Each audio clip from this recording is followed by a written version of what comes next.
How to add music from Spotify or YouTube to your Capcut. Hello everyone, my name is Smile, and in this video I'm gonna show you how you can add the music from your Spotify or your YouTube to the Capcut. First of all, open your Capcut and make sure you have installed the latest version of Capcut on your device.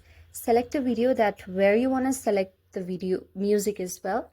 So after you select a certain video and you want to add music, then you can just go on the home page. Firstly, you will see the add audio option right here. You just need to tap on there, but before that, make sure that the YouTube music that you want to add audio to, make sure to download either its video on your phone or the audio from the MP3 drives, which you can do it directly online as well.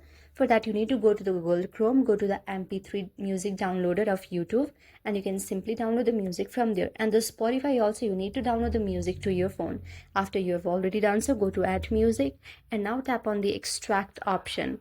Now from the extract option, you can download the videos music as well as the audio's music also.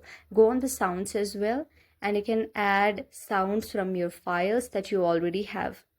This is all the music that you have, and these are the saved ones, and from other platforms also you can save it. So yes, that's how you can do it. I hope you like the video. If you like the video, then please do hit the thumbs up and subscribe button, and also comment in the comment section below. Thank you for watching.